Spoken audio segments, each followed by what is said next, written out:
Comment un ancien humoriste devenu président de l'Ukraine s'est métamorphosé en chef de guerre. L'histoire déjà singulière de Volodymyr Zelensky a pris une dimension tragique avec l'invasion de son pays par la Russie. Il est aujourd'hui l'ennemi numéro 1 de Vladimir Poutine. Alors qui est Volodymyr Zelensky, le président de l'Ukraine? C'est notre grand angle avec vous, Gallagher Fenwick. Bonsoir. Bonsoir. Vous êtes journaliste et voulu consacrer une biographie, Volodymyr Zelensky, l'Ukraine dans le sang, aux éditions du Rocher. C'est à paraître mercredi. Volodymyr Zelensky, pourquoi vous est-il intéressé? Il est devenu l'incarnation d'une guerre, d'un combat? Il a un parcours absolument hors du commun. Je pense qu'il y a aussi une nécessité, une soif de connaissances le concernant. On est beaucoup dans l'actualité avec lui, mais je pense qu'afin de moins la subir, cette actualité, c'est important de se pencher sur son parcours, peut-être afin d'être un peu plus en mesure de prévoir dans une certaine mesure ses réactions, sachant qu'il y a quand même à l'évidence une partie de la sécurité de son pays, mais aussi de celle du continent européen qui repose sur son épaule et qui dépend de ses décisions. Ce parcours, on va y revenir, mais une première chose, d'abord, vous ne l'avez pas rencontré, vous en avez fait la demande, mais que vous a-t-on répondu? Qu'il fallait attendre après la victoire pour les biographes. Donc j'étais en contact avec son cercle premier, qui ont beaucoup échangé avec moi, qui m'ont donné beaucoup d'informations, mais il est très concentré sur l'actualité chaude. C'est une stratégie pleinement assumée de son côté. Alors on revient sur ce parcours de Volodymyr Zelensky. Il le prédestinait plutôt à avoir de bonnes relations avec la Russie. Qu'est-ce qui s'est passé? Absolument, c'est quelqu'un qui, toute sa vie, si vous voulez, a fait des allers-retours entre Moscou, Kiev, qui est véritablement, si vous voulez, avec une affection forte, aussi bien pour son Ukraine natale que pour le pays voisin, puisque c'est un natif du sud-est du pays, où là-bas, beaucoup sont russophones et avec des liens très concrets, il le dit lui-même. Il a de nombreux amis, des collègues, des personnes avec lesquelles il a travaillé, il a fait des films, mais à partir de 2014, la révolution du Maïdan, rappelez-vous la destitution du président pro-russe Yanukovych, là il y a un basculement quand même de l'Ukraine et qui est accompagné par Zelensky qui comprend que ça va être de plus en plus difficile d'être à cheval entre ces deux pays.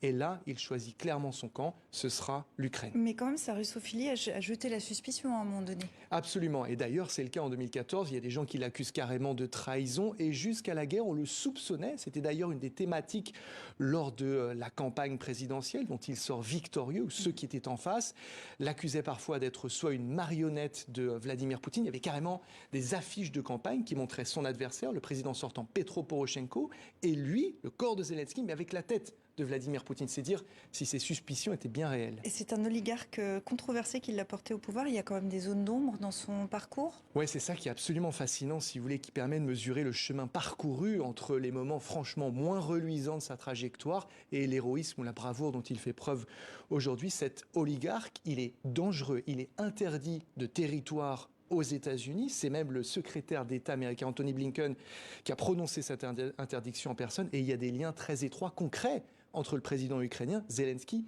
et cet oligarque. C'est cet oligarque d'abord qui lui a donné la plateforme, la chaîne de télévision, puisque cet oligarque la possède, cette chaîne de télévision, qui a diffusé la série qui le porte au pouvoir. Et puis, plus grave encore, si je termine juste là-dessus, c'est qu'on a découvert que Zelensky avait des comptes offshore avec des millions de dollars dessus et parfois versés en quantité pharaonique, 40 millions de dollars, depuis des comptes appartenant à Igor Kolomoïski.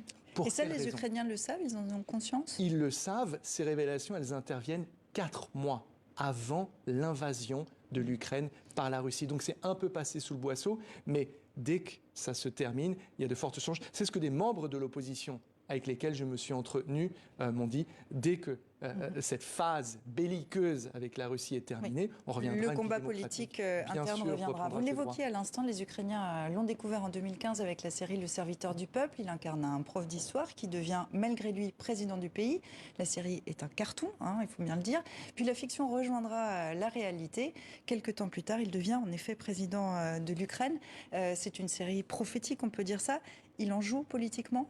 Elle est prophétique et elle est programmatique. Et là encore, comme souvent chez Zelensky, on a ce mélange qui relève à la fois du génie de la communication entre le réel et le virtuel, mais qui a aussi un côté un peu dérangeant. C'est pleinement assumé, c'est-à-dire qu'il utilise les affiches qui servent à promouvoir la série, donc une fiction, afin de mener une campagne politique. C'est-à-dire que beaucoup des personnes, 14 millions de personnes qui ont voté pour lui au second tour, il y en a beaucoup qui ne savent plus si elles sont en train de voter pour Zelensky ou son personnage Holoborodko, le président qui l'incarne dans cette série.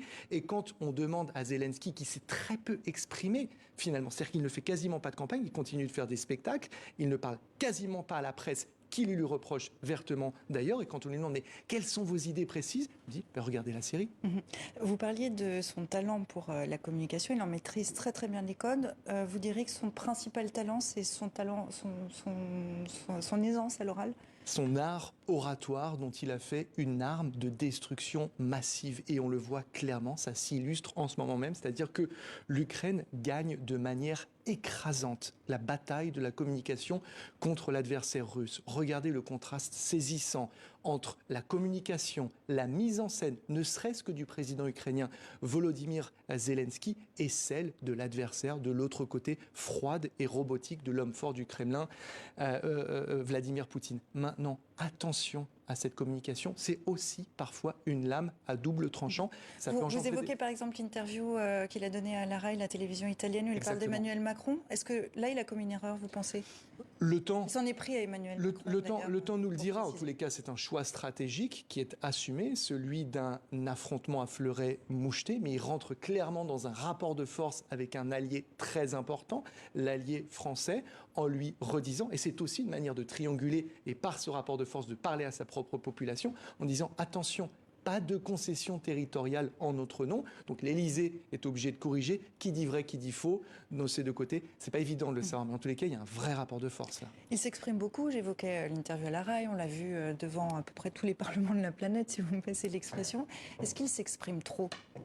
Non, je ne le pense pas. Après, c'est un jugement de valeur de ma part. Il s'exprime quotidiennement. Encore une fois, c'est sa manière de s'intégrer dans le dispositif militaire d'une guerre contemporaine. Ce qu'il a parfaitement compris, c'est qu'il n'a aucun talent en matière de stratégie militaire sur le terrain. Donc, il laisse cela à ses généraux. En revanche, lui, il a compris qu'il a un rôle critique à jouer, c'est-à-dire qu'en tant que communicant en chef, il permet de galvaniser ses troupes. Il y a 3 piliers dans cette résistance: le peuple, l'armée, Volodymyr Zelensky, mais il permet, et ça c'est plus fort encore, à part entrer en résonance avec les Ukrainiens et les Ukrainiennes, et de devenir ainsi une figure consensuelle, ce qui est très rare dans l'histoire contemporaine de ce pays, il permet aussi à sa voix de résonner très au-delà des frontières de ce pays, avec un objectif explicite, c'est de faire en sorte que vous, moi et beaucoup d'Occidentaux ressentent jusque dans leur chair, par ces mots, la douleur que les Ukrainiens éprouvent en ce moment même. Au niveau interne, il faut quand même le rappeler, sa popularité était au plus bas avant la guerre. Il était englué dans plusieurs scandales et controverses, on les a évoqués.